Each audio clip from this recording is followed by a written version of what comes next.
Good morning po. Andito po tayo uli ngayon sa Intramuros. Ayan. Ipipicture po natin ang simbahan ng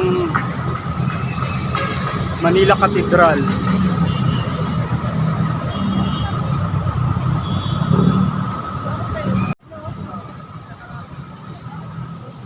Ang Manila Cathedral ay ginawa pa noong panahon ng mga Kastila.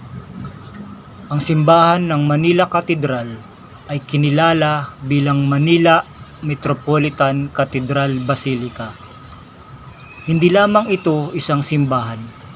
Ito ngayon ay naging atraksyon sa mga mag-aaral at mga turista. Araw-araw maraming bumibisita sa simbahan ng katedral.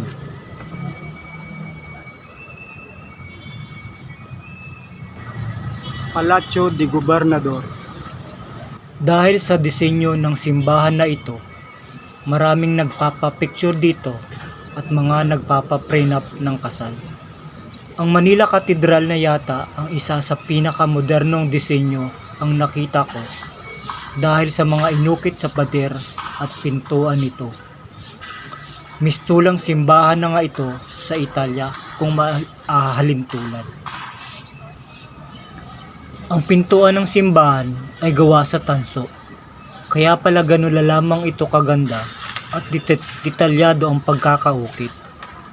Bigyang pugay natin ang dalawang tao na umukit ng disenyo na sila Alessandro Monteleon at Francesco Nagne.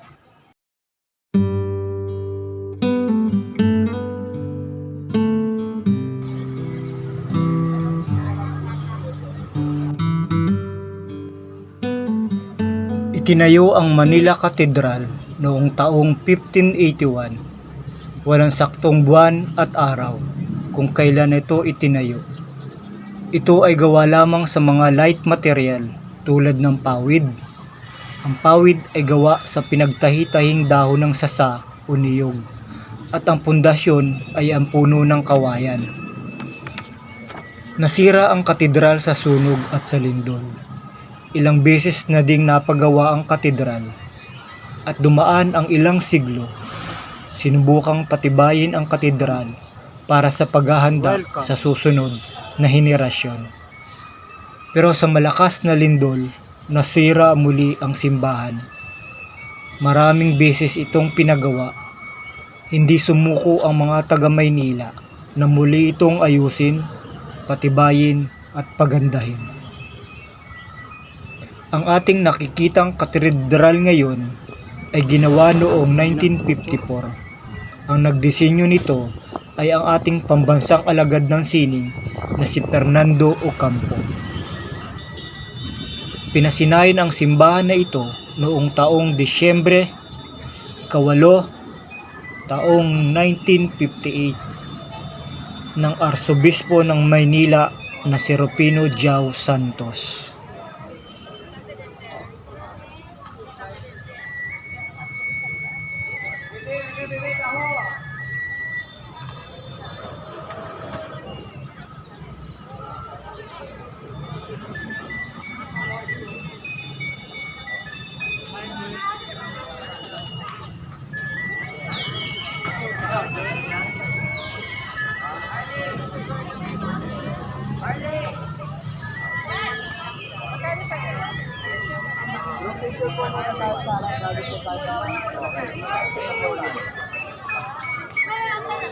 Hindi po yung mga students sa harap yung mga parents.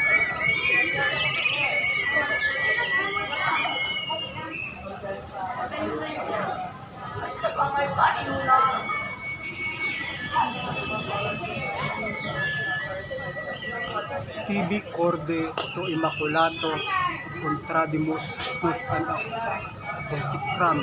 Ang hirap magbasa. Yung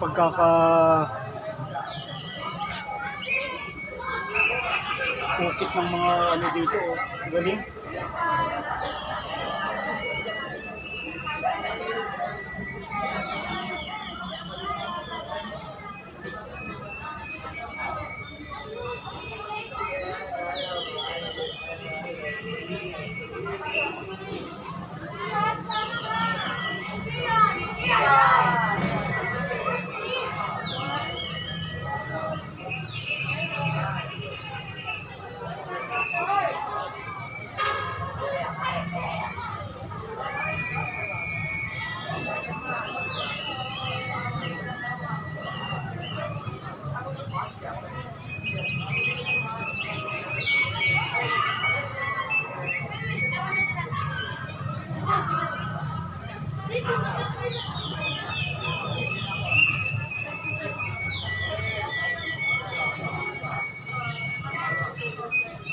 Galing pagkakaano ng ano nila.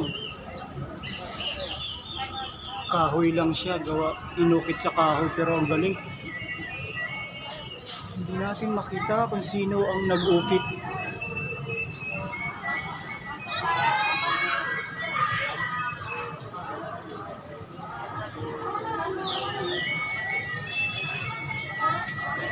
Ang hirap matukoy nito, nandun sa taas yung ano niya oh. Gaudi beam. Hirap.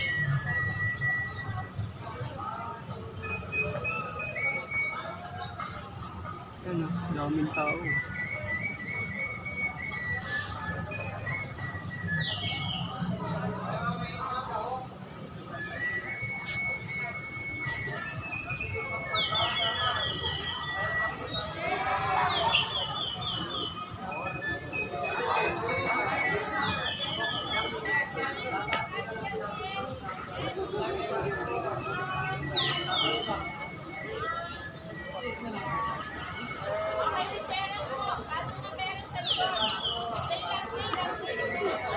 Roman Catholic Cathedral of Manila.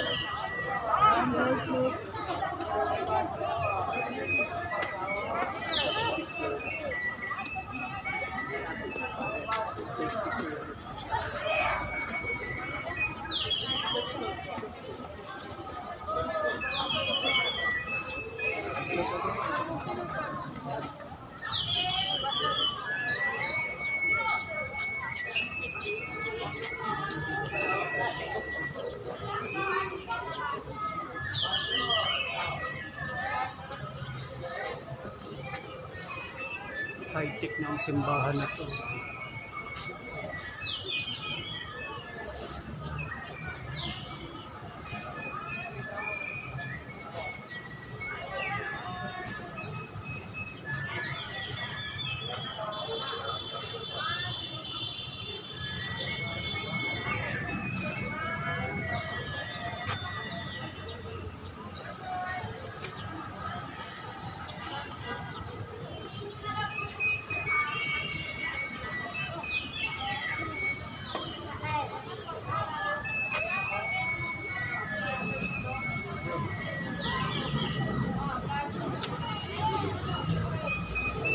Kaya excuse ko muna.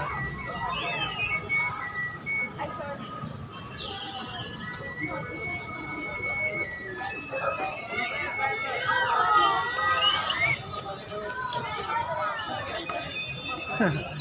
Hindi. Napakan pa ng mga bata.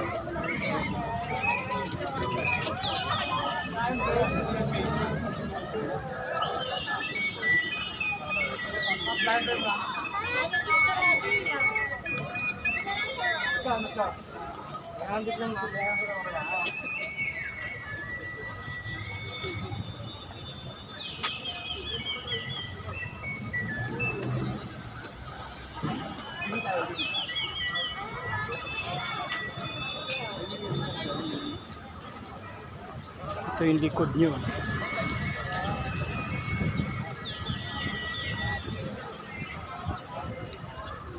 Basilica of Lord.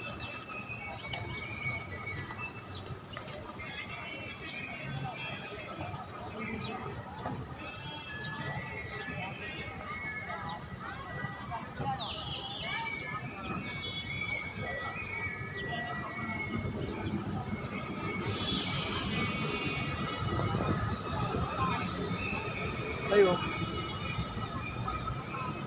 May natutulog.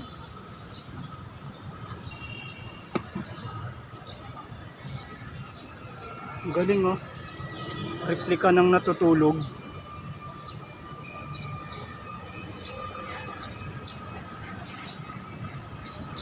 Lulusot ko yung camera ko. Ayan oh. Replika ng ano to, may Jesus Christ, may sugat ang paa niya. Nakatalokbong ng kumot. Galing ng pagkakagawa.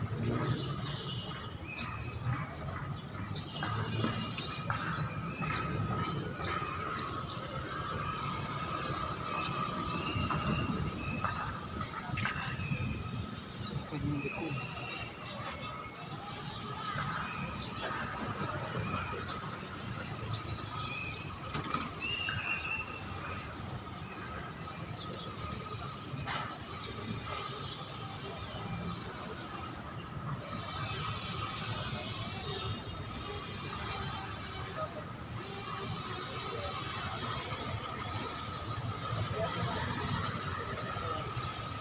haba pala nito. Very puti.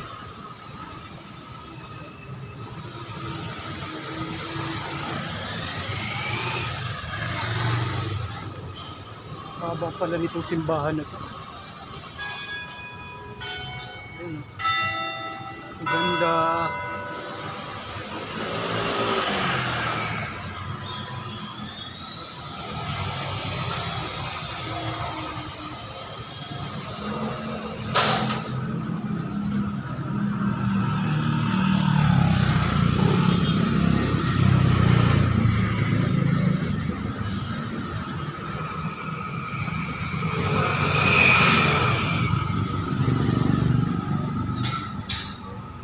Laiko Souvenir Shop. Lawak pala nitong simbahan na to, ang haba.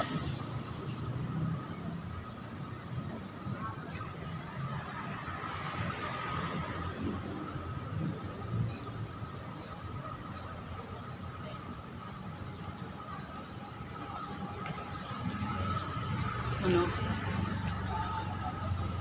Ang haba ng simbahan.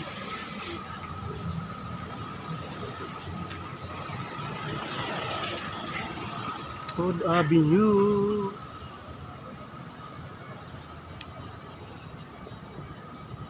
Villa Blanca. Ang haba pala dito. Cathedral.